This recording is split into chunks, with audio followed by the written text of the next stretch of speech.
Caterpillar and Komatsu are two of the biggest names in heavy machinery, known for their rugged, powerful, and reliable machines. But not every piece of equipment they built was a winner. In this video, we're going to look at the 10 worst machines these giants ever produced.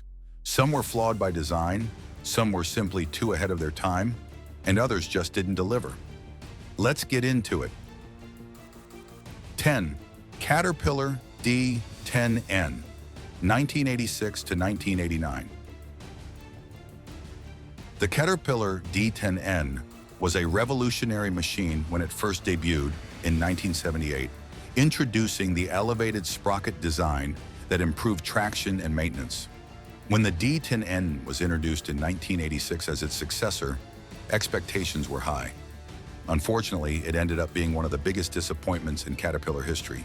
The issue: overcomplicated hydraulics and an underwhelming powertrain that didn't match up to expectations. Users reported frequent breakdowns, and the cost of maintenance was through the roof. Additionally, operators complained about poor visibility from the cab, making it difficult to work in tight conditions. The D10N was primarily used for large-scale earth-moving operations, particularly in mining and heavy construction. However, due to its frequent failures, it was quickly overshadowed by the D10R, which improved on nearly every flaw, from power output to overall reliability. 9. Komatsu D155AX-6 superdozer, 2001 to 2012. Komatsu developed the D575 series in the 1980s as an attempt to build the largest dozer in the world, outclassing Caterpillar's D11. The final version, the D575A3SD, was introduced in 2001 and touted as the ultimate land-moving machine. At first glance, the Komatsu D575A-3SD superdozer seems like a beast. And it was, in size at least. It was the biggest production dozer in the world, weighing in at 152 tons. However, that size was also its biggest flaw. It was nearly impossible to transport without extensive dismantling, and maintenance costs were sky-high. The machine required special permits just to be moved from site to site, which made logistics a nightmare. Additionally, operators found it cumbersome and difficult to maneuver due to its sheer size and sluggish responsiveness. The D575A-3SD was designed primarily for open-pit mining and large-scale earth-moving, where its enormous blade could shift vast amounts of material. However, the costs and logistical challenges made it impractical compared to smaller but more versatile machines, like the D475A-5. Komatsu ultimately decided to discontinue it, and no direct replacement of the same scale was introduced. 8. Caterpillar 994B, 1995 to 2001. Caterpillar introduced the 994 series in the early 1990s as their largest wheel loader, intended to compete with Komatsu's WA1200. The 994B, which followed in 1995, had a lot of promise but suffered from severe reliability issues. Its complex electronic system was ahead of its time, but plagued with malfunctions, often requiring specialized technicians to diagnose and fix problems. Additionally, the undercarriage wasn't built to handle the stress of its weight and power, leading to frequent breakdowns. One of the most common complaints was the hydraulic pump failures, which resulted in costly downtime for operators. This machine was intended for large-scale mining and quarry operations, designed to load massive haul trucks efficiently.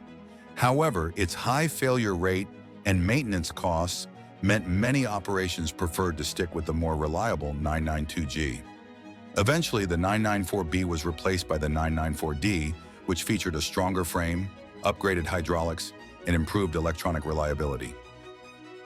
7. Komatsu WA600-1, 1987 to 1993.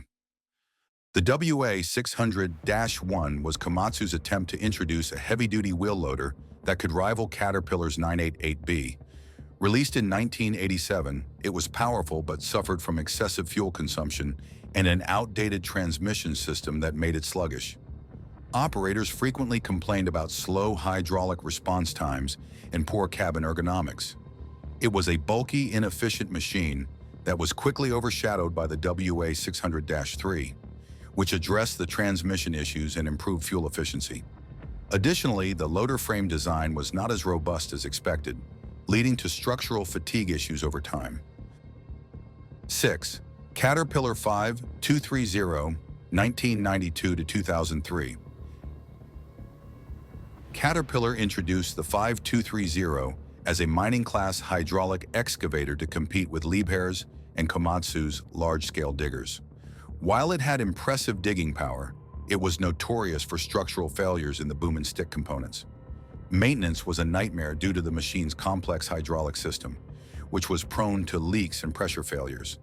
The 5230 was eventually phased out and replaced by the more reliable 6030, which featured reinforced components, improved hydraulic reliability, and greater fuel efficiency.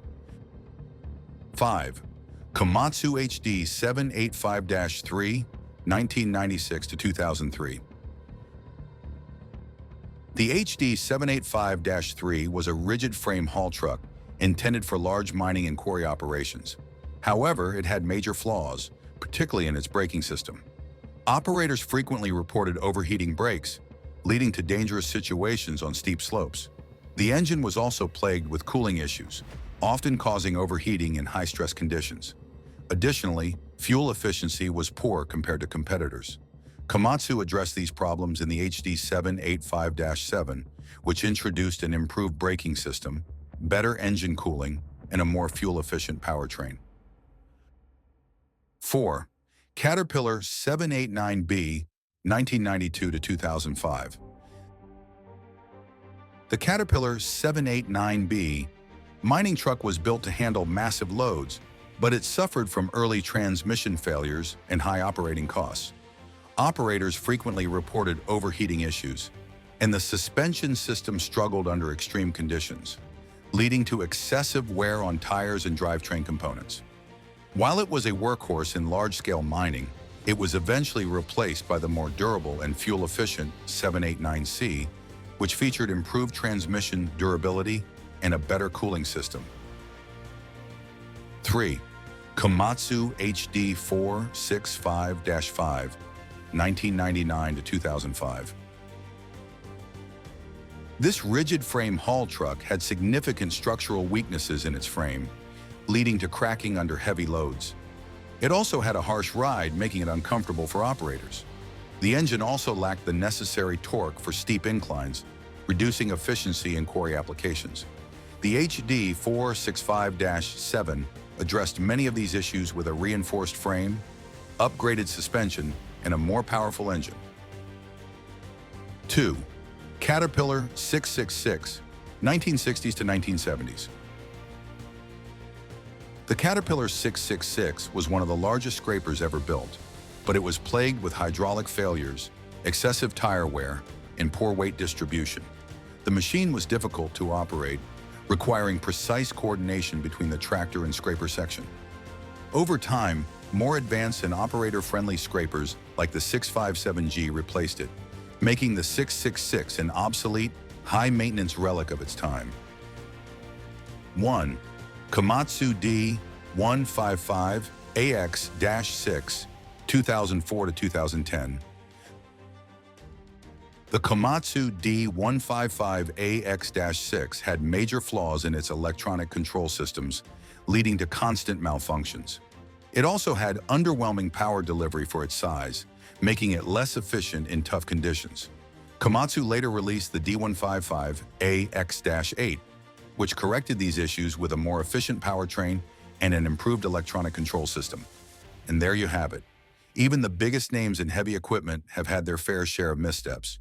Whether it was poor design, high maintenance costs, or just machines that didn't live up to expectations, these were some of the worst beasts to roll off the production lines. But hey, even failures paved the way for innovation. What do you think? Did we miss any machines that should have been on this list? Let us know in the comments.